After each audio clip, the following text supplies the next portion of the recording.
Kentucky. This is WYMT Mountain News First at 4. Good afternoon, I'm Steve Hensley. First at 4, Kentuckians are facing more restrictions on places they can go.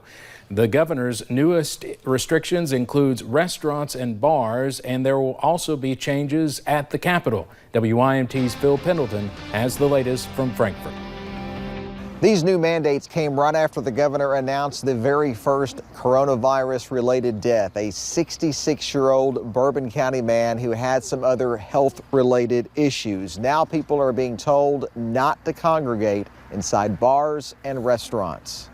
Shortly after announcing that a 66-year-old man from Bourbon County had died, the governor said that all bars and restaurants need to close to in-person traffic. My goal is that the order will take effect as of about 5 p.m. today. That's my goal. We're working fast, and we want to make sure that we are not operating 2 weeks too late. But he says restaurants can still operate drive-thrus, takeout, curbside, and other delivery options. Changes announced today will also affect the state capitol.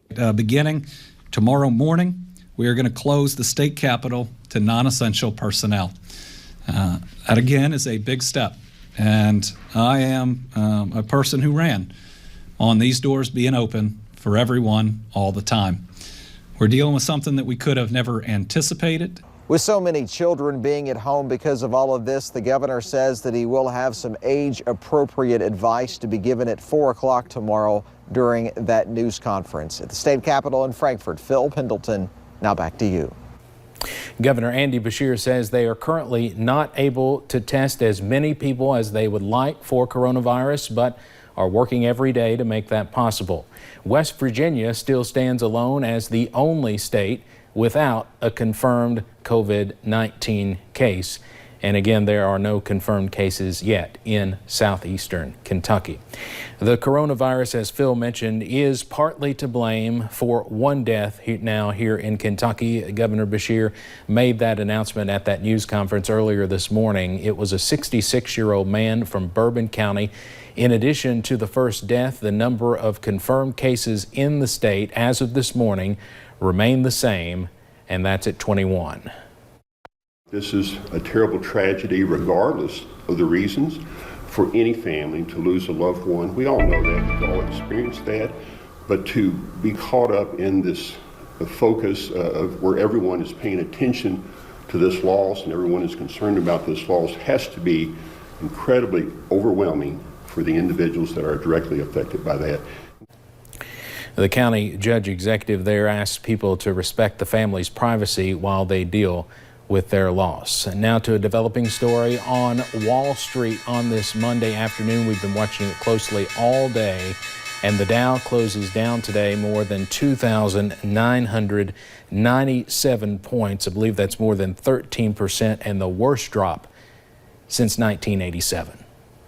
Governor Andy Beshear has said all daycares should prepare to close with possibly short notice.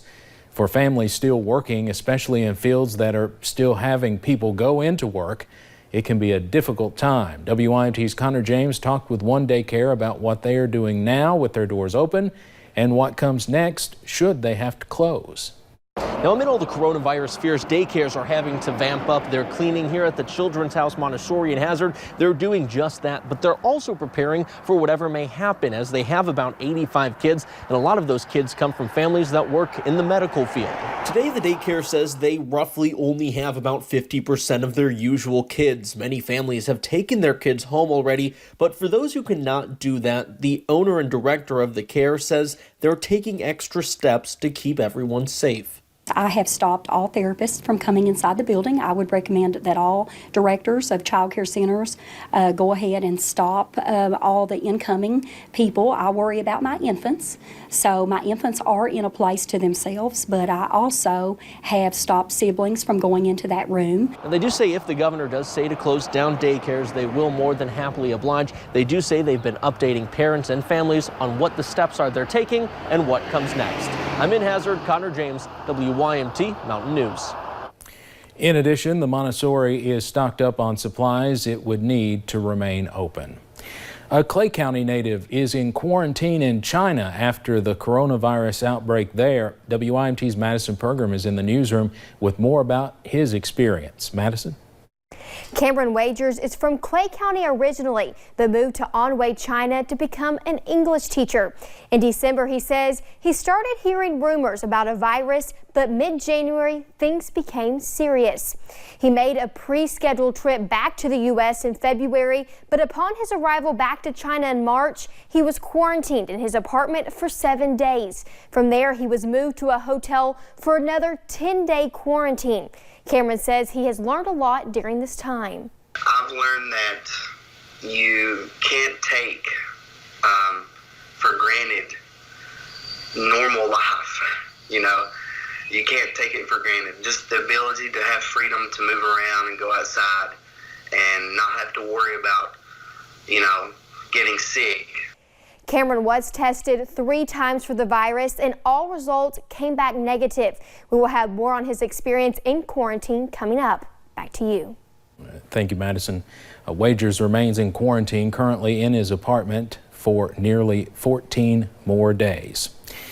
The coronavirus dominated talking points in the latest Democratic debate. Former Vice President Joe Biden and Senator Bernie Sanders insisted they could lead a better governmental response than President Donald Trump. Sanders advocated for a single-payer health care system while Biden opposed that idea. When the debate turned to a vice presidential pick, both candidates agreed a woman is the likely pick for each campaign. There are a number of women who are qualified to be president tomorrow. I would pick a woman to be my vice president. Both candidates reassured voters that they are taking precautions amidst the COVID-19 outbreak with increased hand washing and keeping distance from others.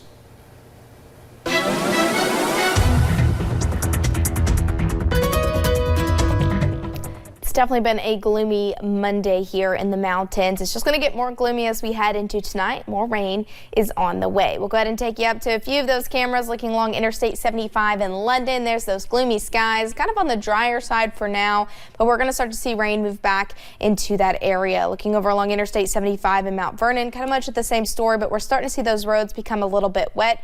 I think it's because they're dealing with a little bit of rain. Now, not all of this is falling to the ground, but definitely those darker greens and even those yellows that are moving through parts of Whitley County, really just right on that line into Campbell and a little bit into Claiborne, and then over into parts of Virginia that just moved through Harlan. I know they just got a pretty heavy downpour over there. It's going to really continue as we head into tonight. Temperatures upper 40s, lower 50s, so not too bad out there, but those soggy conditions really return tonight into tomorrow. We're going to start to see those temperatures get very warm, probably the warmest we've been all year as we head into the rest of the week. And of course, more rain chances and maybe a few thunderstorms are possible by the end of the week. I'll have more on that coming up in a little bit. All right, thank you, Paige. A fire burned down a carpet store in West Virginia. The flames destroyed Valley Carpets early this morning in Kanawha County. Firefighters do not know what started the fire. No one was injured, but a cat that lived in the building was killed. A road was shut down for a few hours as crews battled the blaze. 4 people were killed, including a police officer, in a shooting at a gas station and convenience store in Springfield, Missouri. The officer, 3 bystanders, and a gunman were all found dead inside. Police believe the gunman killed himself. Police say they had reports of a gunman shooting from a car at several locations last night, then crashing his car into the store. He reportedly then ran in and started shooting and shot the first 2 police officers who responded. There is no word yet on a motive in that attack. The coronavirus is making the airline industry so sick, many major carriers may go bankrupt. One consulting group is projecting most airlines in the world will be out of money at the end of May. Europe's biggest low-cost carrier, Ryanair, said today it will ground most of its fleet during the next 7 to 10 days. That follows the biggest cutback by Delta in its history, and United Airlines cut its capacity in half. The 3 major airline alliances joined forces, calling for government help. Coming up on First at 4, the last couple of weeks have certainly created a lot of anxiety surrounding the coronavirus. We'll tell you how you can talk to your kids about it. And those rain chances do move in tonight, but how long will they stick around? I'll have those details coming up.